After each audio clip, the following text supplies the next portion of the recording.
राज्य है, हम उसकी घोर आलोचना करते हैं। नरेश मीणा का थप्पड़ कांड हुआ, वह वायरल हुआ, वह राजस्थान ही नहीं राजस्थान के सभी कोनों पे पहुंच चुका है।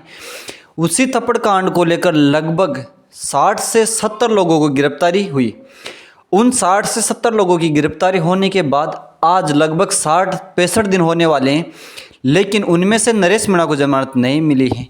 हालांकि 65 लोगों की जितनी जमानत मिलनी चाहिए थी उतनी संपूर्ण लोगों की जमानत तो नहीं मिली, लेकिन और सब लोगों को जमानत मिल चुकी है, बाकी एक नरेश मीणा को छोड़कर। नरेश मीणा को हाल तक जमानत नहीं मिली है और अब आगे भी कब तक नरेश मीणा को जमानत मिलेगी इसके बारे में अभी कुछ कहना मुश्किल है, क्योंकि जिस प्रकार नरेश मीणा के समाज व नरेश मीणा के समर्थकों के साथ साथ सरूई समाज व जो लोग नरेश मीणा को चाहते थे या पहले से नरेश मीणा के बीच में और उनके बीच में कुछ बात थी या दोस्ती थी, वह लोग आज 65 दिन हो गए हैं, उसके बाद भी नरेश मीणा की जमानत को लेकर, यूं कहे कि नरेश मीणा की रिहाई को लेकर आज भी सरकार से फेस टू फेस मिलने की कोशिश कर रहे हैं। वो सरकार से हमेशा बयानबाजी करते हैं। हाल ही में ज़्यादा दिनों की बात नहीं हुई है, साथियों को जमानत मिल चुकी है। उसके बाद हाल ही कल यानी कि 17 जनवरी 2025 को नरेश मीणा की रिहाई के लेकर प्रहलाद गुंजल, जो पहले भी नरेश मीणा की रिहाई के लेकर बड़े बड़े आंदोलन कर चुके हैं, वह सरकार को उन आंदोलनों में चेतावनी दे दी थी कि अगर नरेश मीणा को समय रहते नहीं छोड़ा गया या जमानत नहीं मिलती है तो हम नरेश मीणा के लिए बहुत बड़े आंदोलन भी कर सकते हैं। उसी प्रहलाद गुंजल ने जयपुर के अंदर एक होटल में मीटिंग रखी। उस मीटिंग में फिर सरकार से अपील की गई या सरकार से रिक्वेस्ट की गई कि आपने सबको छोड़ा, अच्छी बात है, लेकिन अब नरेश मीणा को भी छोड़ने की प्लानिंग बनाइए या जल्दी से जल्दी नरेश मीणा को छोड़िए, क्योंकि जिस प्रकार नरेश मीणा आज 65 दिन से जेल में बंद है, उसी प्रकार पहले भी राजस्थान में कोई थप्पड़ कांड हुए होंगे, लेकिन कोई भी जेल में नहीं रहा है। उसी को लेकर अब नरेश मीणा को 65 दिन जेल में जमानत नहीं मिली है। उसी के चलते प्रहलाद गुंजल ने कई बार सरकार पे दवा बोला। हालांकि आपको बता दें कि राजस्थान में बीजेपी की सरकार है, वह नरेश मीणा जिस समाज से आता है वह समाज कोई पिछड़ी उचड़ी समाज नहीं है, वह एक राजनीति में महत्व रखने वाली या राजनीति में अहम भूमिका निभाने वाली समाज माना जाती है। आपको बता दें कि नरेश मीणा जिस मीणा समाज से आते हैं उसी समाज में कई बड़े नेता भी हैं जो सरकार के अंदर भी हैं और सरकार के विपक्ष में ही हैं। अपन बात करते हैं किरोड़ी लाल मीणा की।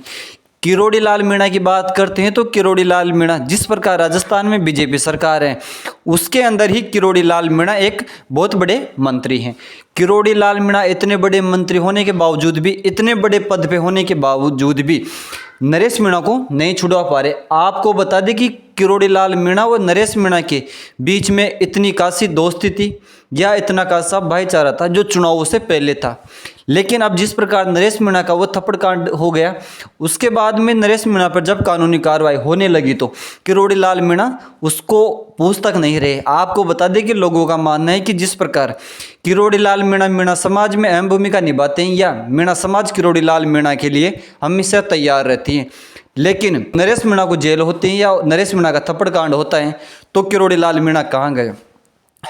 मीणा समाज का मानना है कि हम किरोड़ी लाल मीणा से आस लगाए बैठे थे कि जब भी हमारे समाज पे या हमारे युवाओं पर कुछ मुसीबत आएगी, ये तानाशाही सरकार कुछ गलत कानून थोपेगी या उनको सजा दिलवाने में कामयाब रहेगी, वह नेता अपनी राजनीति बढ़ाने में कदम रखेंगे तो लोगों द्वारा तानाशाही की जाएगी तो हमारे बचाव या हमारी सुनवाई के लिए, हमारे रखरखाव के लिए किरोड़ी लाल मीणा हमारे लिए आगे आएंगे। लेकिन वह किरोड़ी लाल मीणा अब कहाँ गए। आपको बता दें कि मीणा समाज अब आवाज़ उठा रही है कि जिस प्रकार पुलिस प्रशासन या सरकार नरेश मीणा को 60-65 दिन से जेल में बंद कर रखी है, वह अपनी इज्जत या अपनी नाक के बादाम रखी है कि नरेश मीणा एक निर्दलीय प्रत्याशी था, यूँ कहे कि एक आम आदमी था। वह सरकारी आदमी को भरी पब्लिक में चाटा मेल देता है। वही चाटे को लेकर पुलिस प्रशासन में वह सरकारी लोगों में आक्रोश है कि कोई भी नेता या कोई भी आम आदमी अगर ऐसा करता रहेगा तो हमारी तो क्या वैल्यू रहेगी। यूँ कहे कि पुलिस प्रशासन या सरकारी लोग उसको अपना नाक का सवाल मान रहे हैं। आपको बता दें कि जिस प्रकार नरेश मीणा आज जेल में बंद हैं, लेकिन जेल में बंद होने के बावजूद भी समाज उनका पूरा पक्ष ले रही है। नरेश मीणा के लिए समाज पहले भी सड़क पर उतर चुकी थी और आज भी उतरने के लिए तैयार है। प्रहलाद गुंजल ने सरकार को साफ तौर पर कहा है कि उन अधिकारियों पर भी कड़ी कार्रवाई होनी चाहिए जो अधिकारी इस कांड के अंदर थे, क्योंकि वह अधिकारी एक भ्रष्टाचार अधिकारी थे। वो भ्रष्टाचार करने के विरोध में ही नरेश मीणा ने उसको थप्पड़ जड़ा, लेकिन उस मामले को इतना नहीं लेना चाहिए। जिस प्रकार पुलिस प्रशासन के लोग व सरकारी आदमी उसको अपने नाक का सवाल बना रखे हैं, ऐसी कोई बात नहीं है। उसी दूसरी तरफ की बात करें तो नरेश मीणा के समर्थक भी ये कह रहे हैं कि उन अधिकारियों पर भी उच्च कार्रवाई होनी चाहिए, क्योंकि वह अधिकारी भी भ्रष्टाचार कर रहे थे, वो लोगों को गलत तरीके से वोटिंग करवा रहे थे।